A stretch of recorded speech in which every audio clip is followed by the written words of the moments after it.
Je me suis glissée dans la chambre de mon frère et je me suis figée. Il dormait profondément et surtout, il ne se doutait pas du tout que c'était peut-être la dernière fois qu'on se voyait. Je me suis penchée sur lui et je lui ai embrassé le front.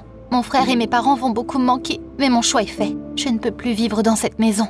Bonjour tout le monde, je m'appelle Catherine et j'ai 17 ans. Je suis sûre que tout le monde a déjà eu une grosse dispute avec ses parents, au moins une fois. C'est justement après une grosse engueulade comme ça que je me suis enfuie de chez moi, pour ne pas voir à quel point ma famille serait heureuse sans moi. Mais ma vie s'est transformée en un véritable cauchemar. Avoue, elle t'intéresse mon histoire. Alors abonne-toi à la chaîne et écoute-la. Avec Roland, mon petit frère, on a grandi dans une famille exemplaire. Nos parents nous adoraient, et ils ne pouvaient pas rester énervés longtemps contre nous, même quand on faisait des conneries. On avait une petite vie insouciante, jusqu'à l'été dernier. À l'école, c'était enfin les vacances et moi, toute heureuse, je suis rentrée chez moi en pensant au voyage qu'on avait prévu. Papa, maman, bon, on fait nos valises? Catherine, ma chérie, je suis désolée, mais cette année, tu dois rester à la maison. Papa a des problèmes au travail et il n'a que de l'argent que pour 3 personnes. Mais c'est pas juste. Après tout, j'avais dit à tous mes camarades de classe que je m'envolerais pour l'océan. Maintenant, tout le monde pensait que j'étais une loser, ou pire encore, une menteuse. Je me suis laissée tomber sur mon lit et j'ai fondu en larmes. Mes parents sont partis avec Roland et je suis restée toute seule dans la maison vide. Mais je ne suis pas restée triste bien longtemps. Très vite, il y a eu quelqu'un qui a sonné à la porte. C'était mon oncle Henri, le frère de mon père et aussi son partenaire commercial. Je ne pense pas avoir connu une personne plus joyeuse que lui. C'est pourquoi j'étais toujours contente de le voir, surtout maintenant que tout le monde m'avait abandonnée. Pourquoi t'es pas encore en maillot de bain? N'enfonce pas le couteau dans la plaie, s'il te plaît.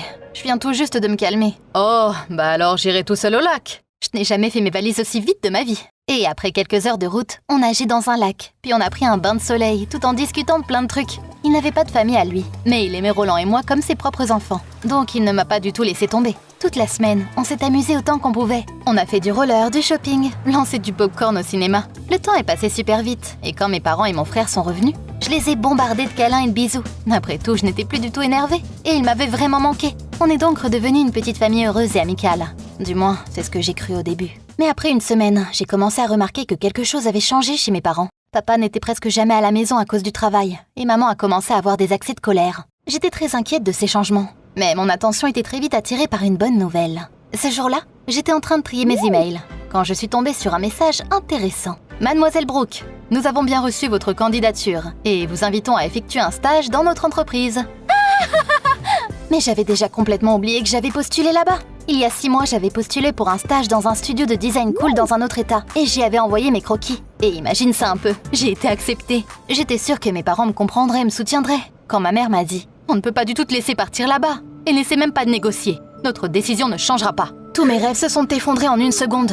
J'ai pleuré toute la nuit, et quand je me suis réveillée, mes parents m'ont annoncé une nouvelle. « Catherine, ton frère a été invité à jouer dans un club de football.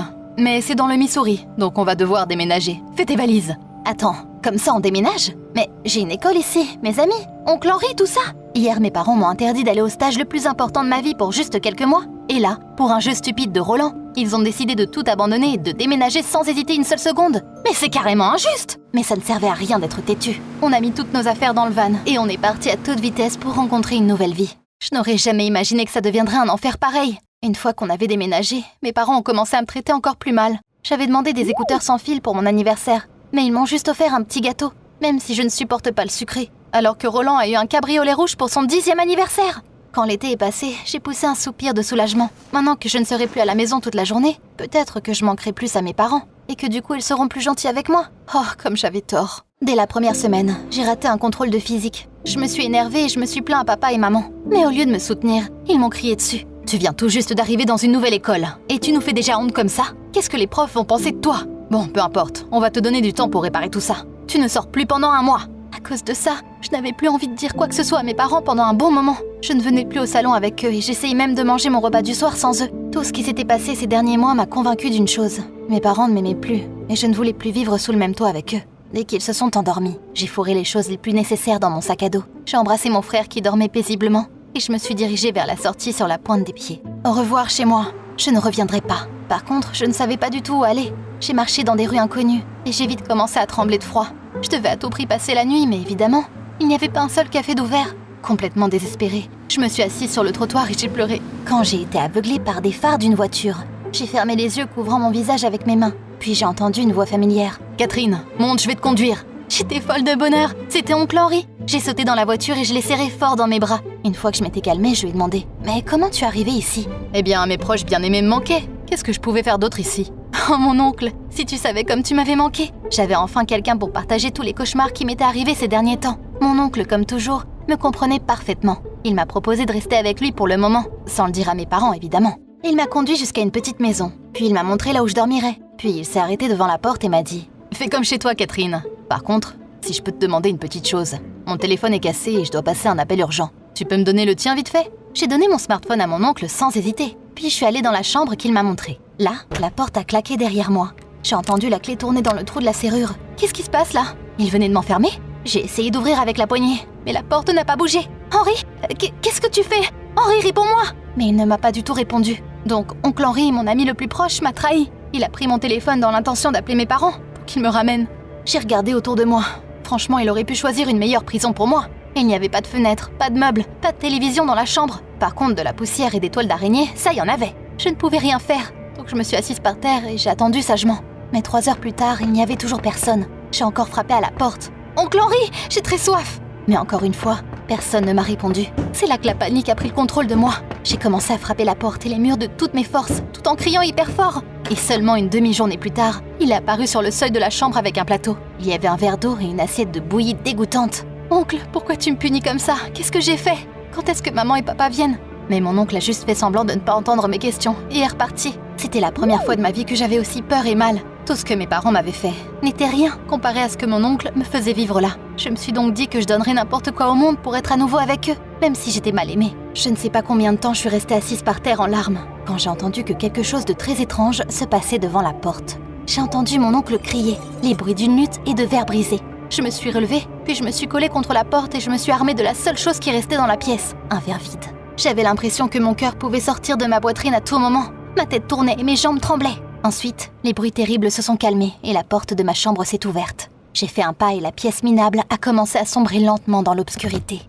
Quand j'ai ouvert les yeux, j'ai vu les visages effrayés de mes parents devant moi. Les événements de cette nuit-là m'ont traversé la tête en un instant et j'ai sauté du lit de peur. N'aie pas peur ma chérie, c'est fini. Tu es de retour chez nous en toute sécurité. Maman, mais qu'est-ce qui s'est passé? Je m'attendais à entendre une explication, mais pas celle-ci. Tout a commencé cet été. Juste avant les vacances, on a découvert que Ronald avait une petite tumeur à la tête. Évidemment, tout voyage était hors de question. On a décidé de ne pas te contrarier avec ça. Donc on a emmené Roland chez un bon médecin du Missouri. Le médecin nous a dit que la tumeur n'était pas encore dangereuse, mais que si elle n'était pas retirée à temps, elle commencerait à se développer rapidement. L'opération était trop chère, donc papa et moi avons décidé de vendre sa part dans l'entreprise. Mais Henri s'y était catégoriquement opposé. Il ne voulait pas ruiner l'entreprise familiale qui lui avait demandé tant de temps et d'efforts. Mais on n'avait pas d'autre choix, et on l'a donc quand même fait. Mais ton oncle n'a pas voulu s'arrêter. Il a commencé à exiger que papa rachète sa part, puis il a commencé à nous menacer. On a vite compris qu'il était dangereux de rester plus longtemps en ville, donc voilà pourquoi on est rapidement partis. Mais c'est pas devenu plus facile ici. Henri a commencé à nous menacer, en disant qu'il allait faire des choses aux enfants. Donc on a essayé de vous protéger du danger du mieux qu'on pouvait. C'est pourquoi je t'avais interdit de sortir aussi. On a eu très peur pour toi, Catherine. Je n'en croyais pas mes oreilles. Donc oncle Henri, cet homme si bienveillant, qui a essayé des chapeaux de rôle avec moi, m'a éclaboussé dans le lac et a fait plein de choses folles et mignonnes, était capable de quelque chose d'aussi horrible? Mais on ne peut pas contredire les faits. Oncle Henri m'avait donc délibérément attiré dans cette maison pour faire chanter mes parents. Apparemment, il avait promis de m'affamer jusqu'à ce que papa retourne à l'entreprise familiale. Quand on a découvert que tu n'étais plus là, on est tout de suite allé voir la police. Ils ont suivi vos mouvements sur les caméras de surveillance et ils ont trouvé cette maison. Maintenant, Henri devra répondre devant le tribunal de tout ce qu'il a fait. On t'aime vraiment très fort, ma chérie. S'il te plaît, ne nous fais plus jamais peur comme ça. Les larmes aux yeux, j'ai serré mes parents dans mes bras et je n'ai plus rien dit. J'ai compris pourquoi ils ont porté toute leur attention et leur amour sur Roland. Toute cette histoire d'enlèvement aurait pu être évitée si j'avais juste fait savoir ce qui n'allait pas, au lieu d'agir comme une petite fille jalouse.